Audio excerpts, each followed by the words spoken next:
Dear friends, welcome back to the channel. I will be exploring one of the machines on the Vulnhub, which is under construction of Funbox series. This is another fantastic box. I'm going to show you two ways to escape restrict shell to get initial foothold on the target. But more importantly, I'd like to show you how to find a vector which can allow us elevate privilege on the target. And I think other guy didn't tell you the right way. So without further ado, let's just get started. Of course, please subscribe to my channel and give the video a thumbs up. It really helps the channel grow. So now let's dive in. We can head over to Linux VM. First of all, we need to discover the IP address of the target. As always, I'd like to launch this net discover 2. So as you can see over here, the IP address of the target could be recognized as 145. The first IP address belonged to internal DHCP server of VirtualBox, and this one is assigned to host machine. In my case, is Windows host. So now, what are we going to do next? We need to conduct port and safe scanning with a map. To save time of this video, I've already done that before. So now we can get out its result. As you can see over here, I took the usual options like scene scan, the version scan, the default script scan, followed by the -p- to do the full range port scan. The last option for all is ON to output the result into this file. Although you can notice here, the IP address of the target has been changed because I re-imported the target machine into the VirtualBox. So this time, the target machine was assigned different IP address by internal DHCP server of VirtualBox. So anyway, let's take a look at output of a map scanning. The first one is 22, which is running SSH service, and also the version information, open SSH, its corresponding version number. Although this version is not so updated, I don't think we can find any workable vulnerability, so we can put it to a side for a while. And the next one is 25, which is running SMTP service or simple mail transfer protocol, and also the version information. And we can get to know its host name from box. So maybe we can copy. And here I do not want to waste your time. I think we have already got to know the open port number and service information. So the enumeration Funbox possible host name, okay? Let's move forward. And the next one, 80, which is running HTTP service, and also the version information Apache 2. And the next one, 110, which is running POP3. This is another email protocol or service. Excuse me. And the last one is 143. This is another email protocol or service I map to receive email from the server. Okay. So what shall we do next? We need to enter enumeration stage. So which port number should be started first? I think we should enumerate web application first. In most cases, we cannot get so much valuable information from the POP3 and map and SMTP email service in most cases. So now we can turn our focus to 80 port number, and we need to enumerate the web application both manually and automatically. Let's fire up the browser of Firefox to do the manual enumeration first. Sorry, I need to refresh. We need to start our fresh browser in advance. Sorry about this. We can put the IP address of the target into address bar of browser. Let's press enter. And we got the site back. So very beautiful site. Our site is launching soon. Some information not so useful, and also we can check its source code, because sometimes we can get some information important from its source code. We can scroll down. Nothing special here or interesting we can get from the source code. Next, we can check to see robots file is available or accessible. Okay, robots not found. Next, so what can we do next? We need to pull up the terminal.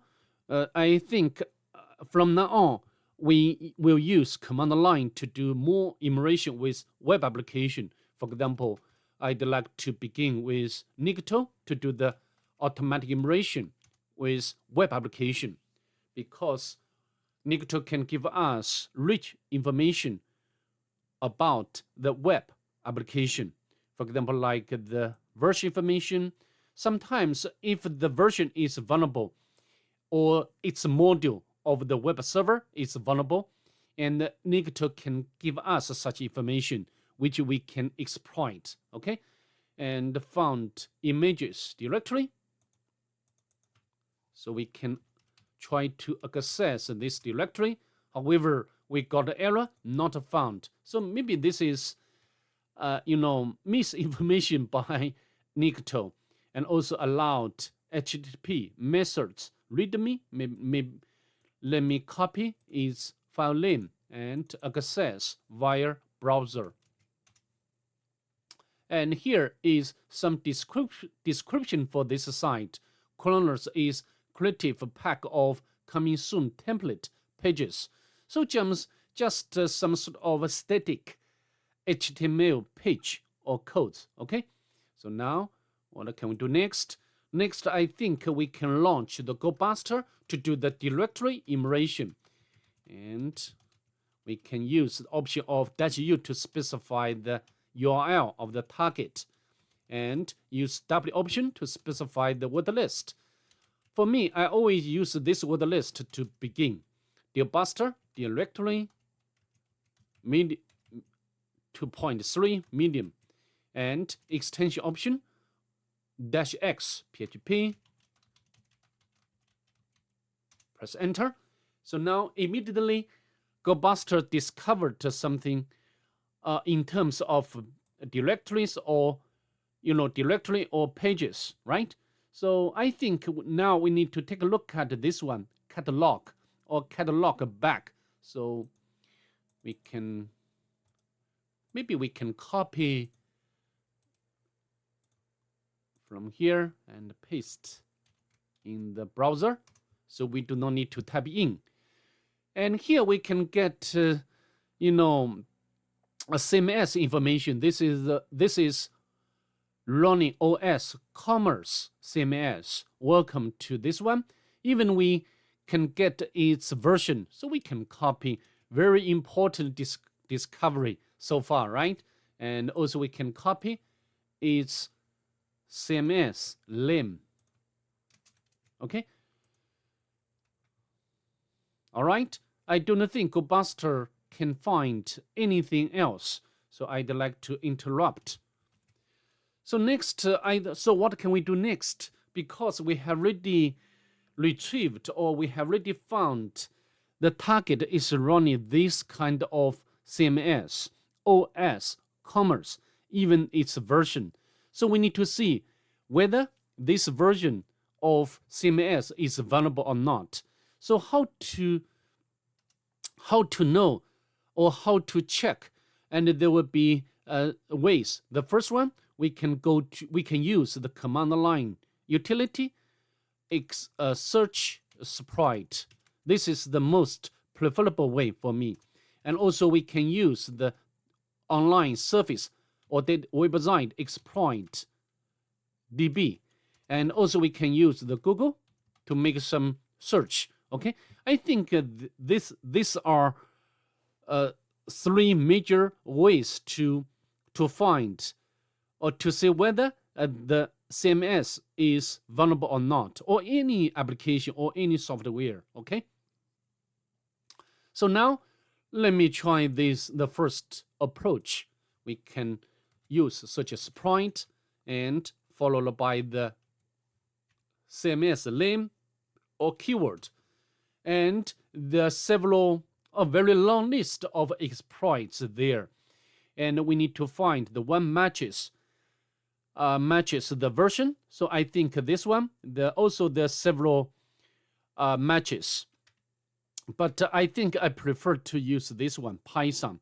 So we can copy its relative path, and I want to get its copy to our working directory, and we can use the M option. Okay, so now we can use Vim editor to take a look at this code, this exploit code. Of course, this is the Python code, and here's some description about the exploit itself.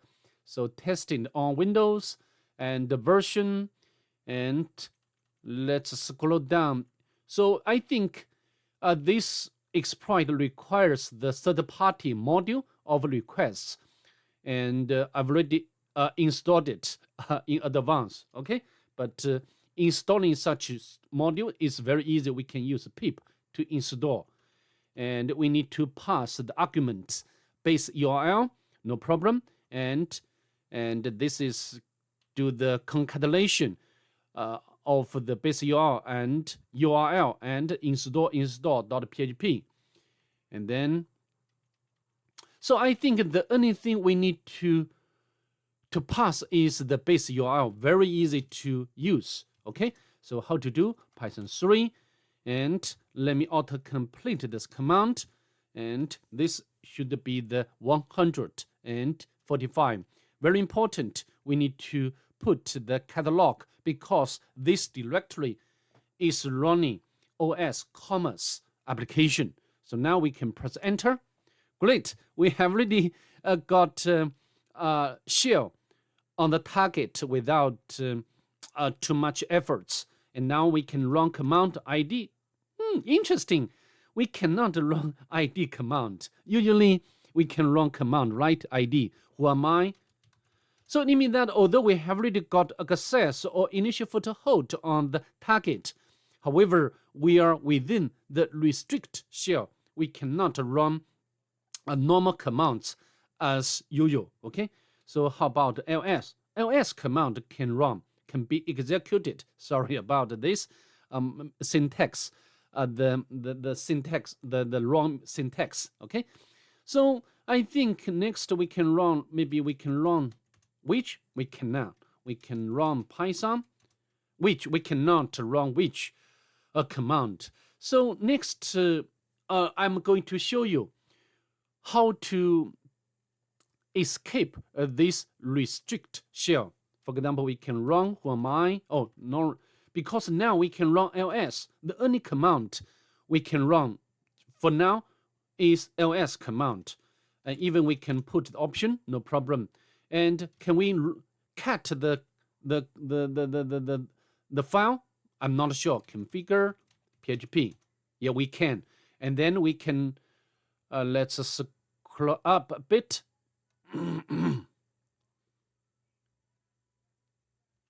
So nothing here, okay? And also config PHP back. Similar content.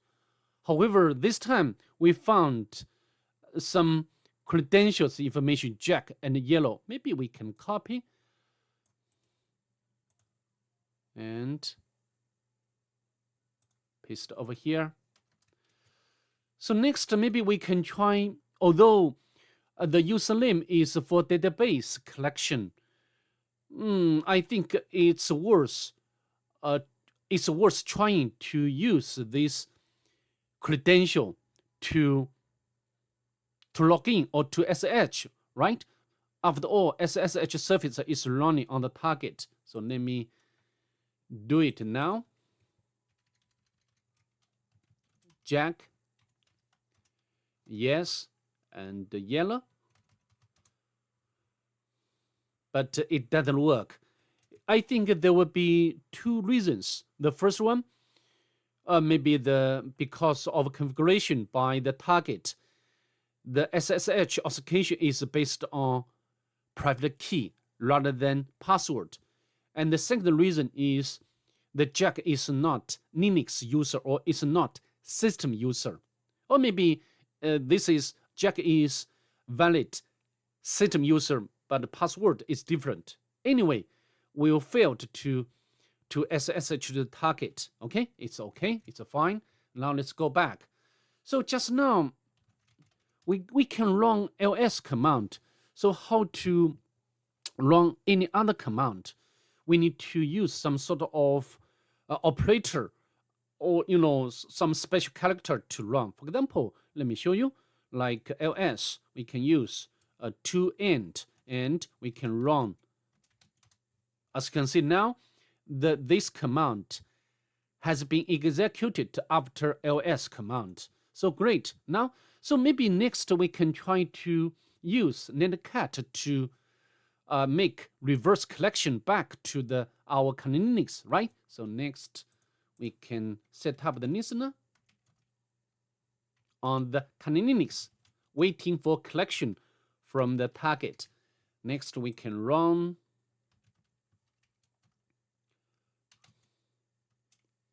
IP address of the Linux and port number, but it doesn't work.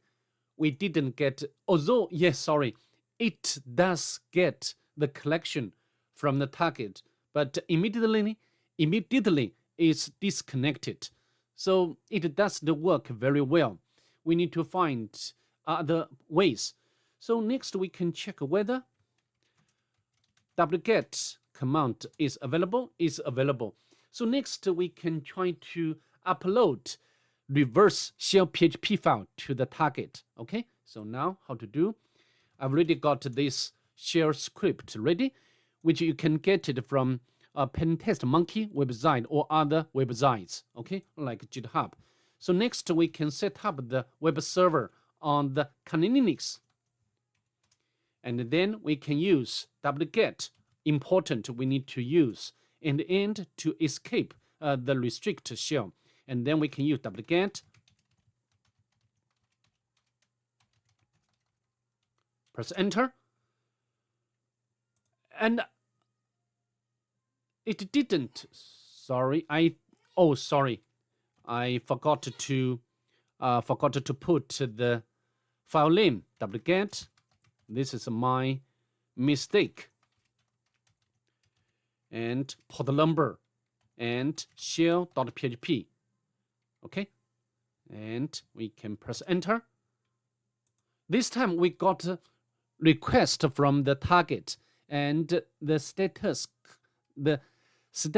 code is 200. It means that it's successful. We have already uploaded our shell.php file to the target. Unfortunately, if you run ls command, we didn't find this file. It means that we do not have right permission to this directory or current directory on the target. So how to bypass this limitation? We can use it this way. We can use the O option to save our file to somewhere else. Usually temp directory is fully accessible and writable, right? So we can use ls and end wget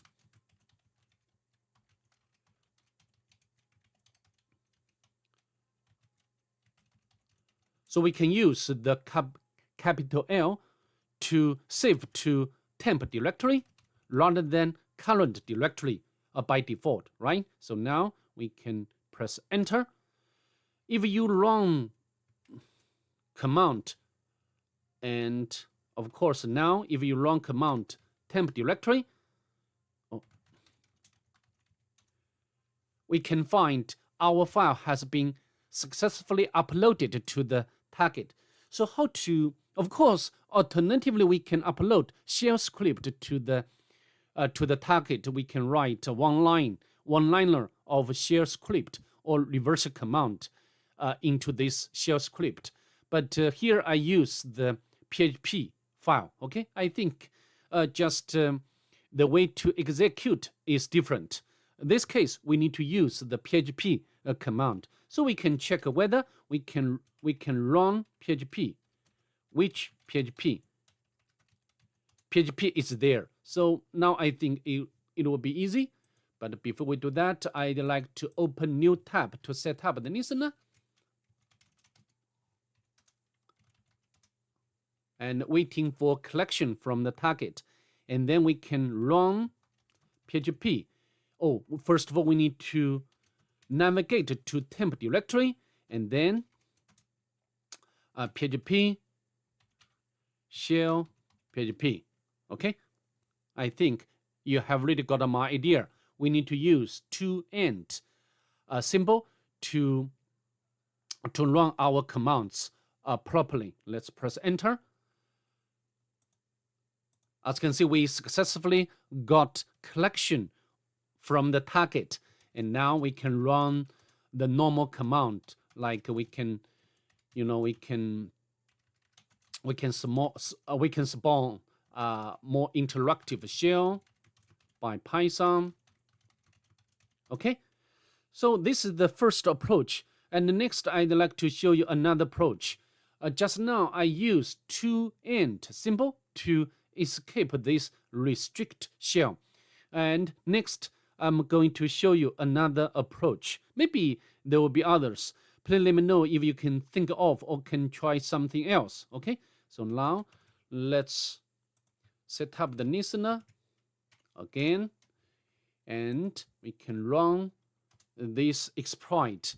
So next I'd like to try, we can use the comma and ID. As you can see, this time ID command can be executed as usual. So next I'd like to try another command from the Pentest Monkey website.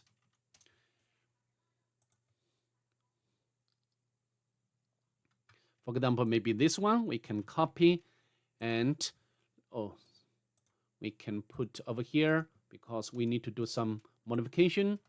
Okay, and this would be IP address of Kali Linux, and this would be listening port number to connect back. Okay, so now we can copy, and now we can ls comma paste over here and make sure our listener has started up. No problem. Press enter, but it doesn't work. So how about bash and paste over here. Oh, it disconnected, so it doesn't work. So how about next one, ls? We can try, we can try different approaches. For example, like this one.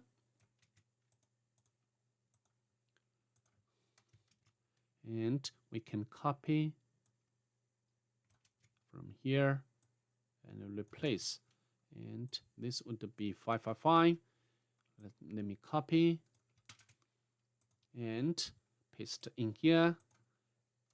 As you can see, it seems it's working. Great, fantastic, right? Now we can spawn interactive shell by Python. Py spawn method.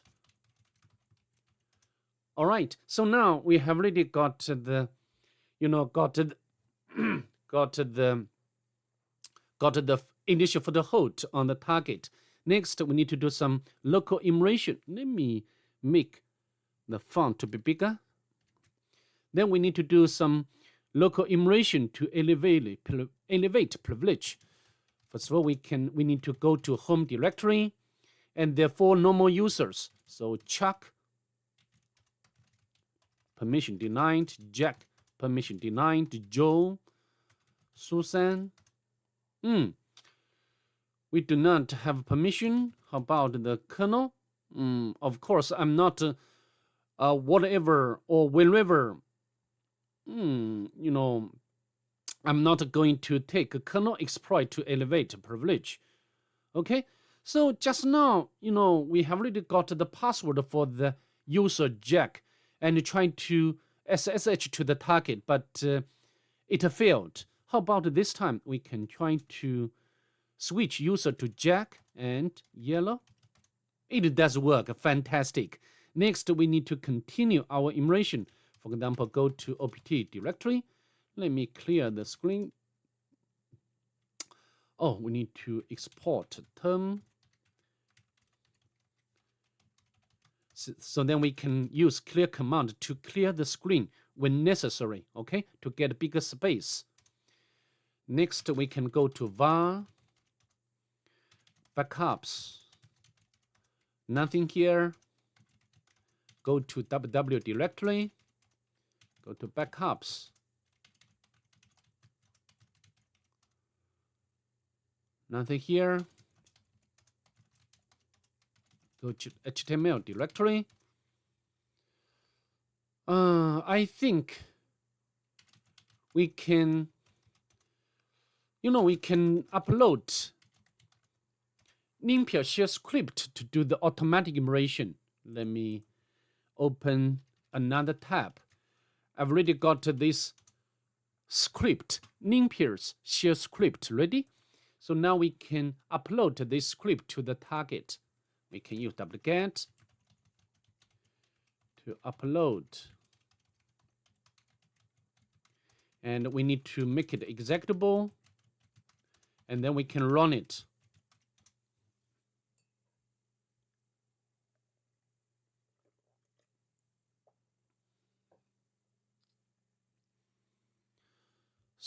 So what we are doing now, we are trying to find some sort of vectors which can help us to elevate privilege, right, on the target.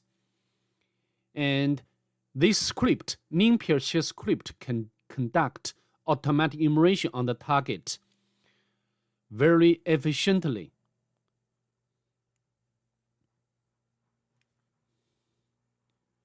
Okay, it's done. And then we can scroll up.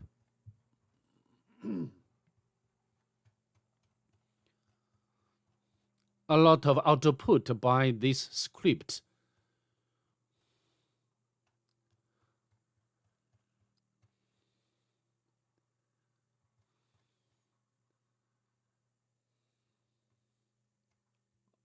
Of course, now we can grab the user flag. But our ultimate goal is to grab the root flag.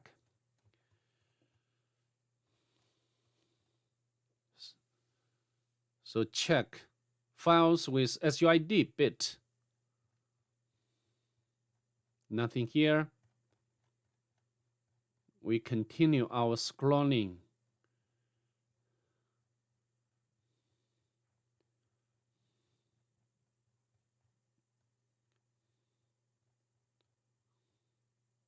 Active ports.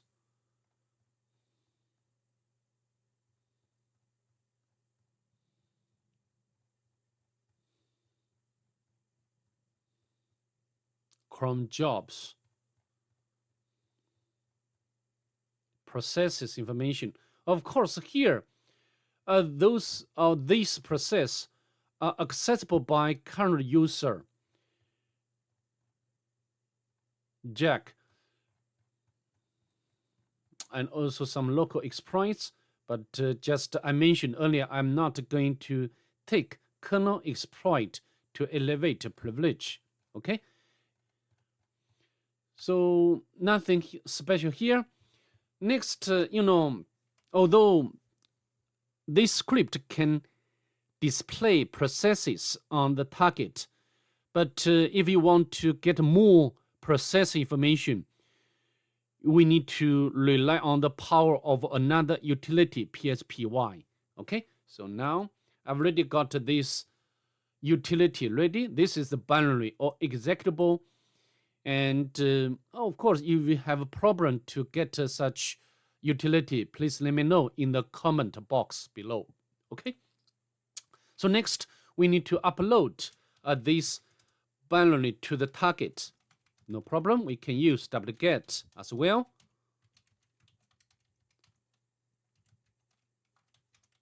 And we need to make it executable. And then we can run it. We need to look for something suspicious, especially if we can find those processes which belongs to root user, and if we can manipulate, the script or executable run such a process. Okay.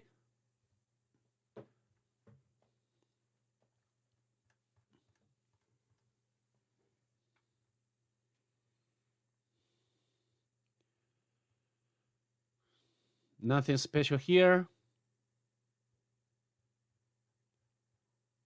Although we didn't find those processes I mentioned. I mean, UID equals 0 means such process belong to root user. Unfortunately, we didn't find such processes, but we noticed these two lines. The UID 1000, maybe the user is Joe, or maybe one of normal users. And this user is running this script. So, this is very difficult to support this location or this script. Maybe next we need to take a look at this script to see what it's about. Okay, so let me. Sorry, I need to make a collection again.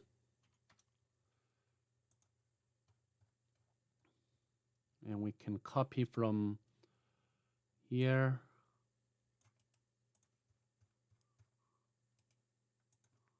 Okay, so now Python import pty module spawn method.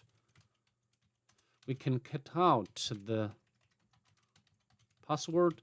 So I think UID equal to 1000 means this user is Joe. And next we need to take a look at this script. This is the shell script. We can cat. And just, nothing effective here because it's all two lines are commented out.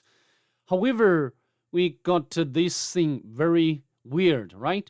This is encoded. We can copy and we can decode.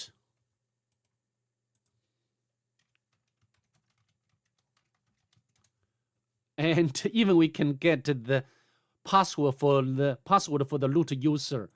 So great, right? We can copy its password and switch to root user. It does work. Then we can navigate to root directory to grab the root flag without a problem.